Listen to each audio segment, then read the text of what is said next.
Olá, professora, tudo bem? Espero que esteja tudo certo com a senhora.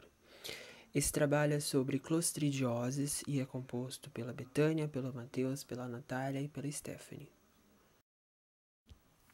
As clostridioses abordadas neste trabalho são as causadas pelas toxinas do Clostridium botulinum, Clostridium perfringens, Clostridium colinum e Clostridium septicum. Nessa imagem a gente tem o Clostridium perfringens. Antes da gente começar a falar sobre as doenças separadamente, a gente precisa falar da Instrução Normativa 50 de 2013. Essa instrução normativa alterou a lista das doenças que precisam de medidas de defesa sanitária se tiverem casos, além de terem alterado e definido todas as doenças que são de notificação obrigatória. As clostridioses, elas se encaixam na categoria de doenças que requerem notificação mensal de qualquer caso confirmado. E a primeira doença que a gente vai tratar neste trabalho é o botulismo. O botulismo é uma intoxicação aguda causada pela neurotoxina do Clostridio botulino. O primeiro caso de botulismo em frangos ocorreu nos Estados Unidos em 1917. Já no Brasil, os primeiros casos de botulismo ocorreu no Rio de Janeiro, em 1971, e em Santa Catarina, em 1979. O agente do Clostridium botulinum, tipo C, foi descrito em 1922 por Bengston. Porém, no mesmo ano, Seddon isolou o Clostridium botulinum, tipo C, de carcaças em decomposição e o diferenciou em tipo C alfa e C beta. O Clostridium botulinum é uma bactéria anaeróbia em forma de bastonete, gram-positiva, podendo ser gram-negativa, quando se inicia a esporulação. Suas extremidades são arredondadas e medem de 4 a 6 micrômetros de comprimento, por 0,5 a 1 micrômetro de largura. O Clostridium botulinum forma esporos isolados ou em cadeias curtas. Sua toxina é liberada durante a autólise da bactéria. Os esporos do tipo C são mais resistentes ao calor do que os esporos do tipo A e B, porém são mais resistentes ao calor que os esporos do tipo E. Os esporos do tipo C são destruídos após 1 hora a 100 graus Celsius. Bioquimicamente, o Clostridium botulinum tipo C e D se caracterizam por ser não proteolíticos. Está presente em rações, água, fezes e cama. A característica de resistência dos esporos permite que o micro-organismo se dissemine com facilidade e dure anos no ambiente. O Clostridium botulinum produz toxinas que são proteínas termossensíveis, destruídas a 100 graus Celsius por 10 minutos, com ação neurotóxica. Existem 8 tipos de neurotoxinas do Clostridium botulinum: A, B, C, alfa, C beta, D, E, F e a G.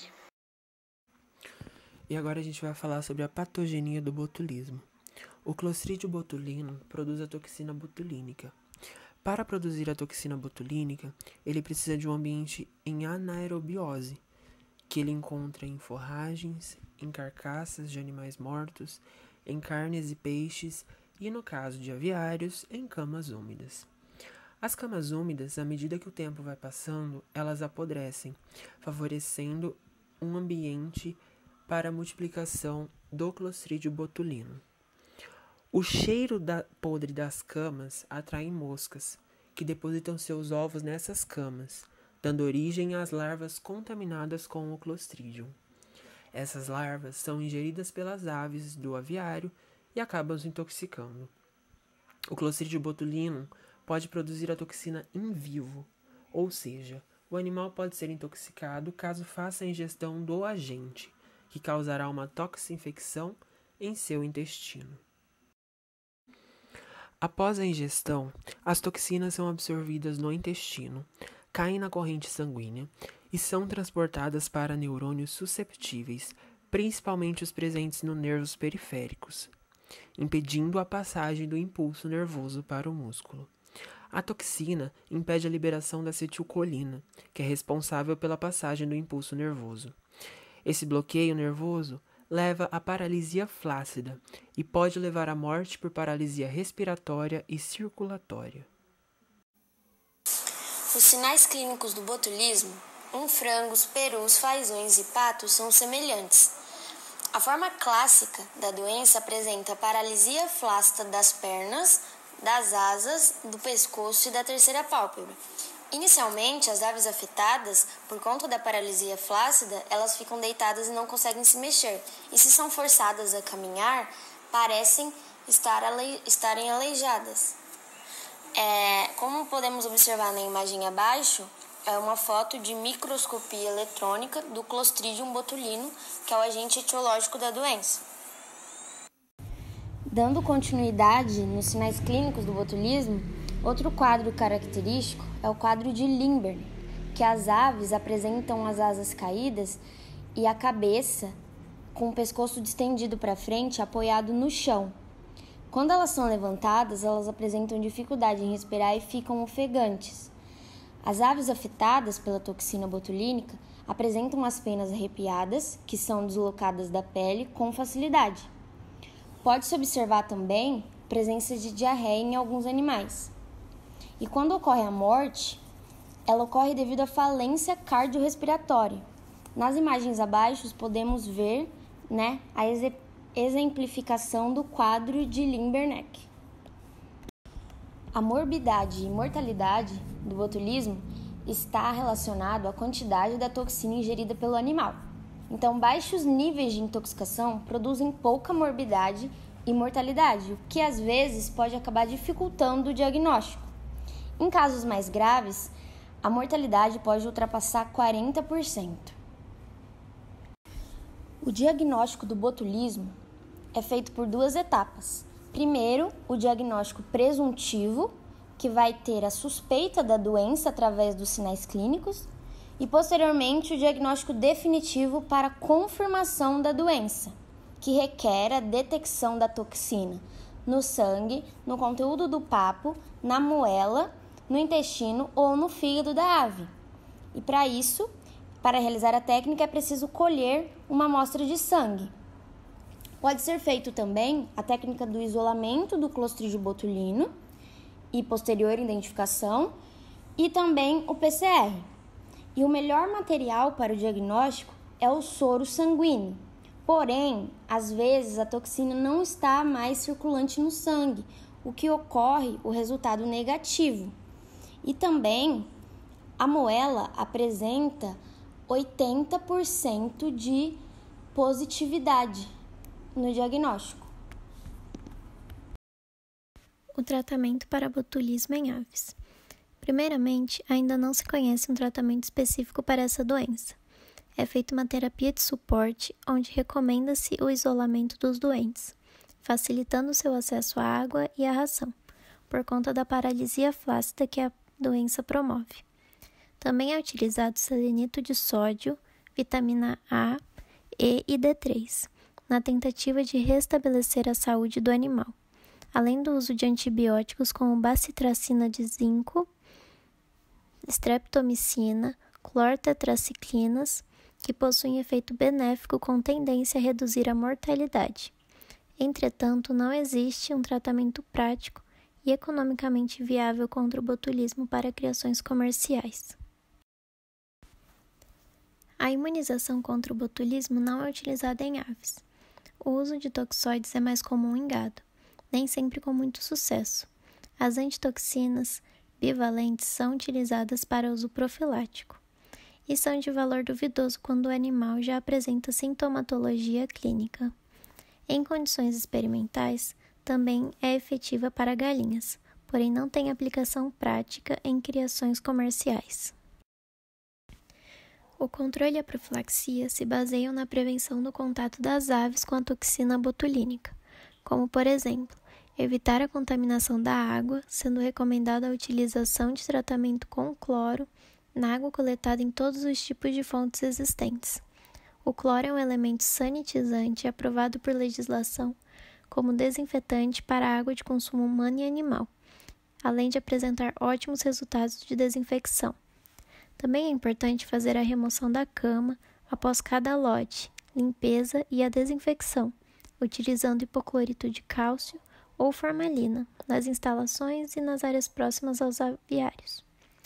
Deve-se fazer também o controle de moscas e evitar que as carcaças de aves fiquem expostas, já que elas podem permitir o desenvolvimento e transmitir o Clostridium botulinum. E, por fim, é feito o recolhimento rápido das aves mortas do aviário e o direcionamento para fossas sépticas ou incineração das mesmas. Isso é muito importante para reduzir o contato das aves sadias e moscas com a toxina botulínica. Dando sequência ao nosso trabalho, o assunto que trataremos agora é a enterite necrótica.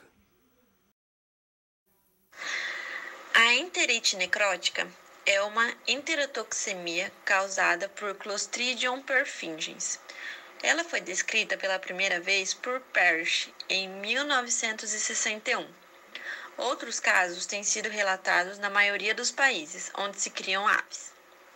É uma das bactérias potencialmente patogênica, mais difundida, e se tornou um importante causador de enterites por Clostridium em animais domésticos. O Clostridium perfringens é uma enterotoxemia aguda, não contagiosa, principalmente em animais jovens. Essa enterotoxemia é produzida pelas toxinas liberadas pelo Clostridium perfringens. Tem rápida debilidade e morte. Esse Clostridium é um micro-organismo em forma de bastonete, gram-positivo em culturas jovens, medindo de 2 a 6 micrômetros de comprimento por 0,8 a 1,5 micrômetros de largura. Esse Clostridium se encontra isolado ou em pares e às vezes formam cadeias curtas. Ele é anaeróbio, porém não requer condições de anaerobiose para crescer. Produz esporos com forma oval na posição central e subterminal da bactéria. Os esporos do Clostridium perfringens tipo A e C sobrevivem a temperaturas de 100 graus Celsius por mais de 1 hora. Para garantir sua destruição, é necessária uma temperatura de 115 graus Celsius por 4 minutos, com uma atmosfera de pressão. A doença é produzida pelas toxinas liberadas pelo Clostridium perfringens, sendo as aves acometidas principalmente pelos tipos A e C. Agora a patogenia da enterite necrótica. A transmissão dos clostridiums ocorre pela ingestão das fezes contaminadas. A ração e a cama também podem ser fontes de infecção. O Clostridium perfringens está presente na flora intestinal das aves, mas quando o microambiente intestinal é alterado, essas bactérias se proliferam e passam a produzir as toxinas, além de invadir as células intestinais. Os surtos acometem frangos entre 2 a 5 semanas de idade, quando criados em cama, mas podem acometer poedeiras criadas em pisos com 3 a 6 semanas de idade.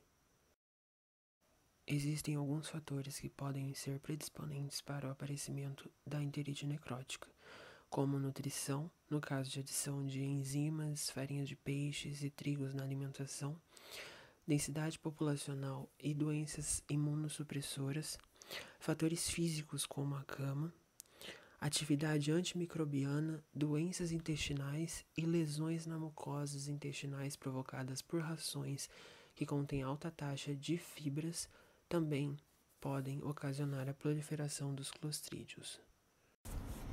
Nos sinais clínicos da enterite necrótica, as aves apresentam severa apatia, diminuição de apetite, penas arrepiadas, fezes com a coloração escura, às vezes com manchas de sangue, e diarreicas.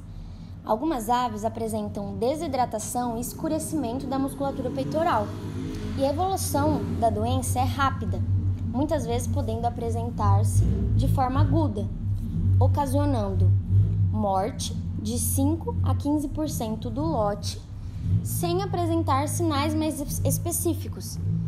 E se não medicada, essas aves A mortalidade vai persistir no lote por cerca de 10 a 14 dias.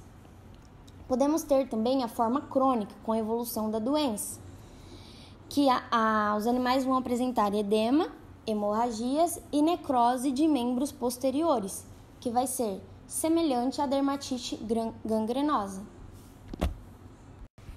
O diagnóstico da enterite necrótica é realizado através das lesões macroscópicas, ou seja, vistas a olho nu, microscópicas e isolamento do agente etiológico.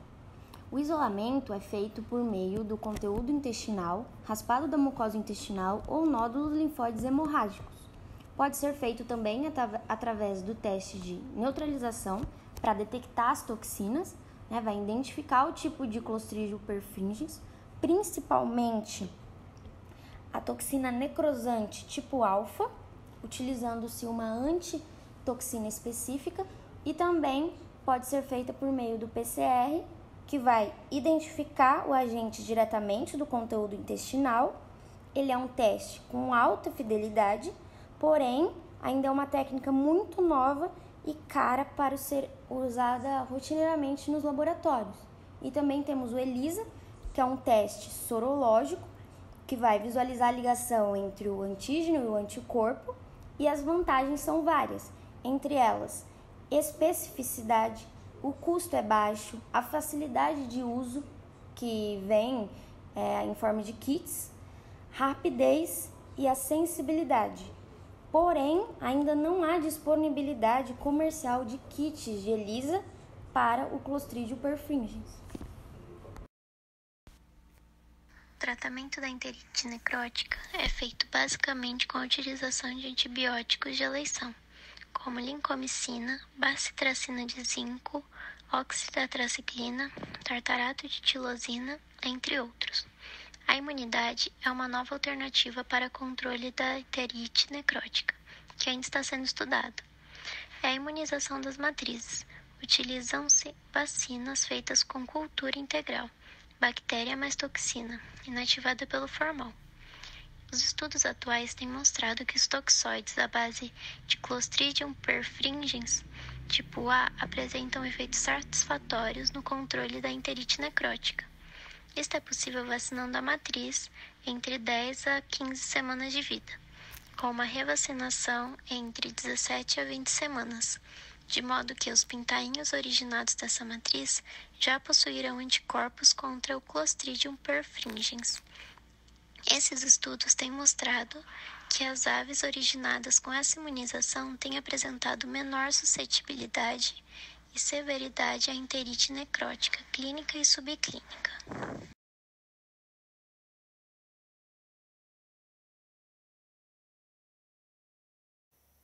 Também é importante fazer o controle de fatores imunossupressores, tais como doença de Gumboro, anemia infecciosa, marek, bem como a presença de insetos potencialmente veiculadores desse patógeno, como, por exemplo, o cascudinho.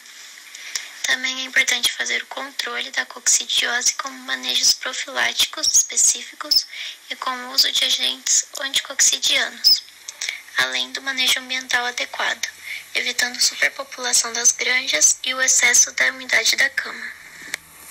Até o momento, nenhuma estratégia isolada que reduza eficientemente a incidência do Clostridium perfringens foi identificada. A combinação de um adequado manejo, higiene das granjas avícolas, considerações no tipo e qualidade microbiológica da dieta, aliada ao uso de substâncias alternativas, minimizam os efeitos da enterite necrótica. Dando continuidade ao nosso trabalho, o tema agora é enterite ulcerativa. A enterite ulcerativa é uma infecção causada pelo Clostridium colinum. Caracteriza-se pelo aparecimento súbito e um rápido aumento de mortalidade. O primeiro caso foi descrito nos Estados Unidos em 1907 e foram descritos surtos em perus selvagens e frangos. São susceptíveis também aves domésticas como as pombas, os fazões e codornas da Califórnia. O Clostridium colinum é uma infecção bacteriana aguda. Seus bastonetes são gram-positivos retos, anaeróbios imóveis.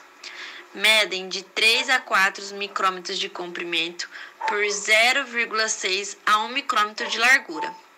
Os bastonetes aparecem isolados ou aos pares, com presença de escassos esporos em posição subterminal.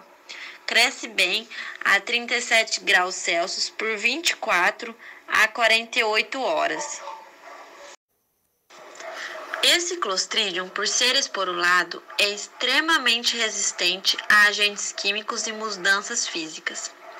Suas culturas, mantidas em gema de ovo a menos 20 graus Celsius, permaneceram viáveis após 16 anos. Portanto, o isolamento do Clostridium colinum é difícil e podem resistir durante 3 horas a aquecimentos de 70 graus Celsius, 1 hora a 80 graus Celsius e 3 minutos a 100 graus Celsius. Patogenia da enterite ulcerativa. É uma doença caracterizada por aparecer subitamente e aumentar a taxa de mortalidade. A transmissão se dá pela eliminação do Clostridium colinum pelas fezes das aves infectadas. A infecção se dá por contato direto com aves portadoras ou por ingestão de alimentos contaminados.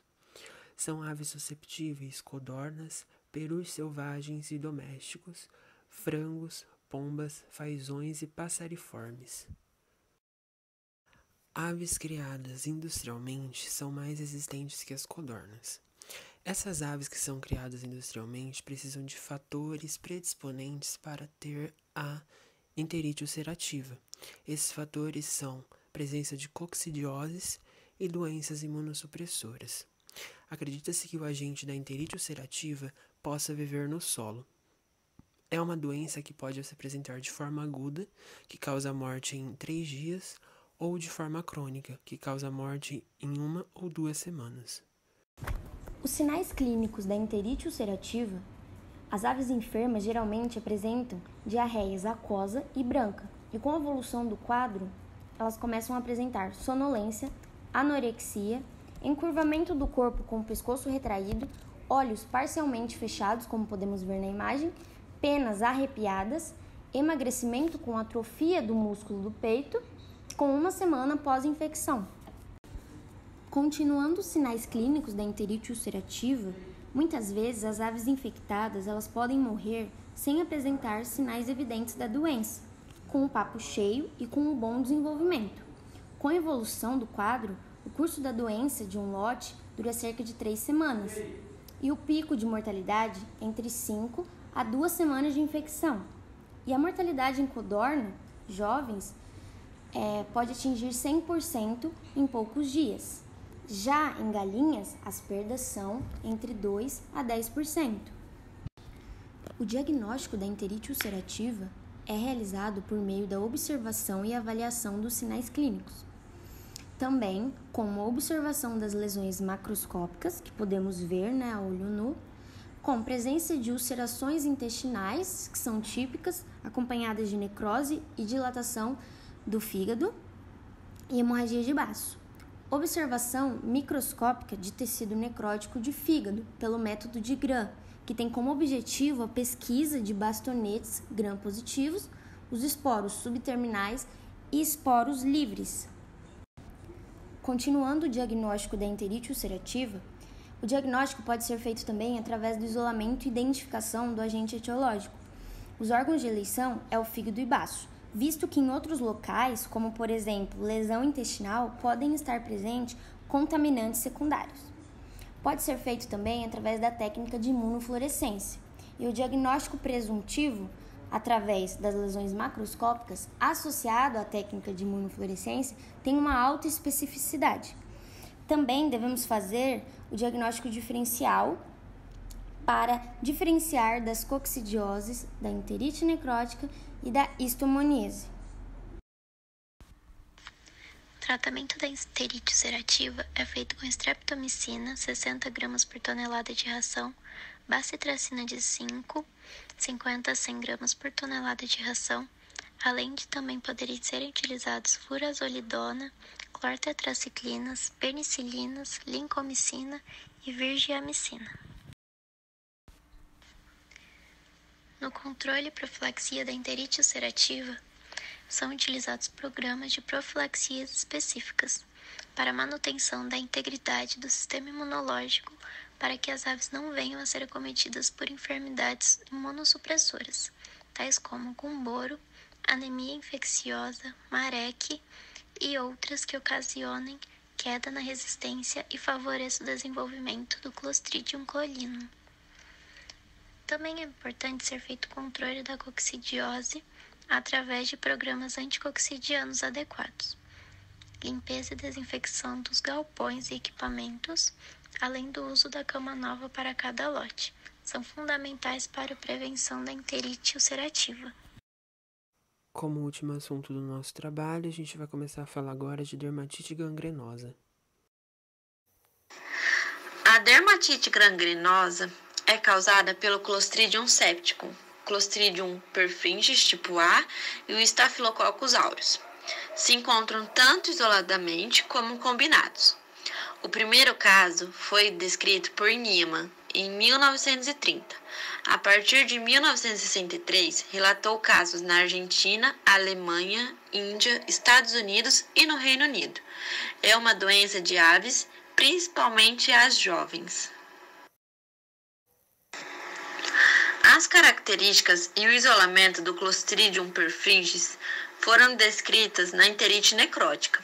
Porém, o Clostridium septicum pertence ao mesmo gênero, sendo também bastonetes anaeróbios gram-positivos com esporos ovalados em posição subterminal.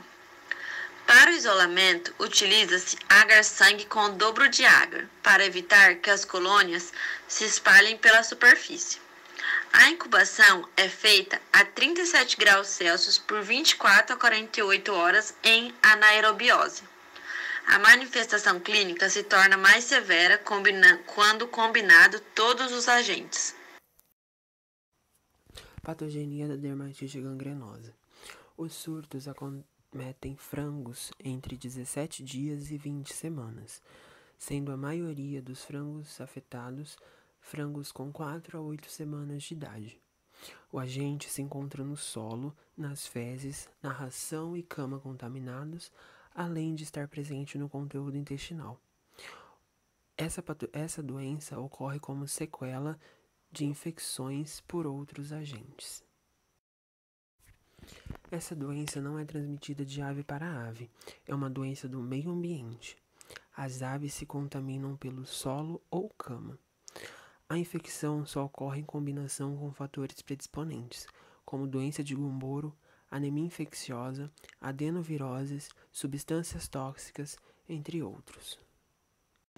Os sinais clínicos da dermatite gangrenosa, as aves apresentam-se com grau variável de depressão, incoordenação motora, inapetentes, fraqueza de pernas e posteriormente ataxia, que é o comprometimento da coordenação motora. O período da doença é curto, geralmente menos do que 24 horas, e muitas vezes não ocasiona sinais clínicos visíveis. Apenas mortalidade aguda, que pode atingir de 1 a 60% do lote. O diagnóstico da dermatite gangrenosa deve ser realizado a partir do histórico do lote, com associação das lesões macroscópicas típicas observadas com as lesões microscópicas e com a técnica de isolamento e identificação do agente etiológico, devendo também realizar a pesquisa da causa primária, tais como as doenças imunossupressoras, deficiências nutricionais, entre outros, que acabou levando a dermatite gangrenosa nas aves. No tratamento da dermatite gangrenosa, recomenda-se a utilização de clortetraciclinas, oxitetraciclina, eritromicina, penicilina e sulfato de cobre. As falhas no tratamento geralmente são atribuídas à causa principal, que é normalmente viral, a qual não é controlada. O controle e a profilaxia são baseados no controle adequado das doenças imunossupressoras, balanceamento nutricional adequado e limpeza e desinfecção dos galpões, além dos equipamentos.